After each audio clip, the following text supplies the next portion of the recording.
আমরা আসলে কিছু কিছু গান, যেমন এই যে কিছু পরিচিত গান আমরা আজকের অনুষ্ঠানে করলাম, মোদের গরব মোদের আশা, ধনধান্য পুষ্পভরা, অনেকে কিন্তু এই যে ওনাদের গীতিকারকে সেটা জানেন না। এই অনুষ্ঠানে আসলে আমরা শুরুতেই পঞ্চকবির জীবনী সম্পর্কে জানতে পেরেছি।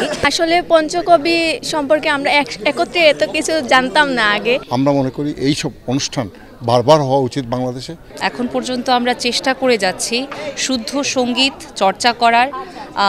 এখানে আমরা এক ঝাঁক তরুণ এবং শিশুরা তাদেরকে আসলে আমি গান শেখাই, তাদেরকে শেখানোর মধ্য দিয়ে আসলে আমি নিজে সমৃদ্ধ হই, আমি শিখি। এই চিন্তাভাবনাটা আসে হচ্ছে আমি চেয়েছিলাম তরুণ প্রজন্ম বা আমাদের নতুন প্রজন্মের কাছে এই পঞ্চকবিকে একসাথে তুলে ধরবার। পঞ্চকবি নিয়ে এই ভাবনাটা সেই থেকে আসা, পঞ্চকবিকে নিয়ে কাজ করা, যাতে নতুন প্রজন্মের জানা হয় কিছুটা হলেও। আমরা আসলে কিছু কিছু গান, যেমন এই যে কিছু পরিচিত গান আমরা আজকের অনুষ্ঠানে করলাম, মোদের গরব মোদের আশা, ধনধান্য পুষ্পভরা, অনেকে কিন্তু এই যে ওনাদের গীতিকারকে সেটা জানেন না। কিন্তু এই যে পরিচিত এবং খুবই জনপ্রিয় গানগুলো আমরা কিন্তু গাইছি, তরুণরা কিন্তু শুনছে, কিন্তু জানছে না যে এর গীতিকবিকে। আসলে সব কিছু মিলিয়ে আমাদের চিন্তাধারাটা এটাই ছিল যে নতুন প্রজন্ম যাতে এই পাঁচজন কবিকে চিনতে পারে এবং তাদের সম্পর্কে আরও জানার চেষ্টা করে, এটাই ছিল আজকের আমাদের আয়োজনের। যদি একটু হলেও আমরা এই মেসেজটা দিতে পারি, এটাই আমাদের হবে সার্থকতা। সঠিক প্যাড আর সঠিক তথ্য দিয়ে কেশু সামলে নিব এক হয়ে। Mona Lisa sanitary napkin. পঞ্চকবি গানের অনুষ্ঠান, এই সঙ্গীতানুষ্ঠানটি অনুষ্ঠিত হচ্ছে।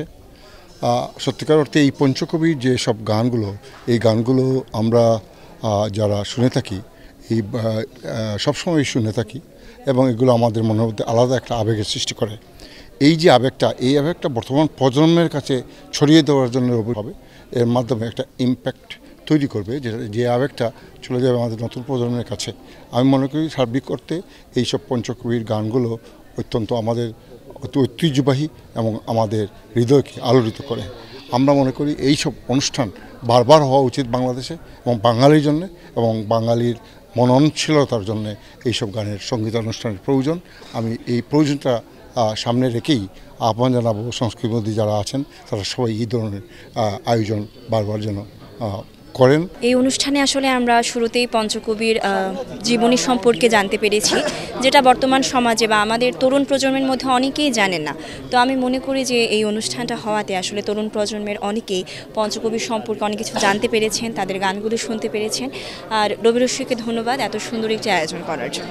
পাঁচজন গুণী ব্যক্তিত্ব বাংলাদেশের, সবাইকে নিয়ে, পাঁচজন ব্যক্তিবর্গকে নিয়ে আমাদের এই যে অনুষ্ঠান আয়োজন করেছেন, আমি সবাইকে সাধুবাদ জানাই। এবং আমাদের যারা সিলেটের বিশেষ করে মৌলভীবাজারের শিল্পীরা অংশগ্রহণ করেছেন, ওনাদের আমি এই অনুষ্ঠানের আমি সবসময় চালিয়ে যাওয়ার জন্য অনুরোধ করব। আসলে পঞ্চকবি সম্পর্কে আমরা একত্রে এত কিছু জানতাম না আগে। অনেক গান শুনেছি এখানে এসে, যে সেই গানগুলো আগে কখনো শোনা হয়নি। তো এই অনুষ্ঠানের মাধ্যমে অনেক কিছু জানলাম, অনেক কিছু শুনলাম, নতুন নতুন গান শুনলাম। অনেক ভালো লাগছে এই অনুষ্ঠানটা।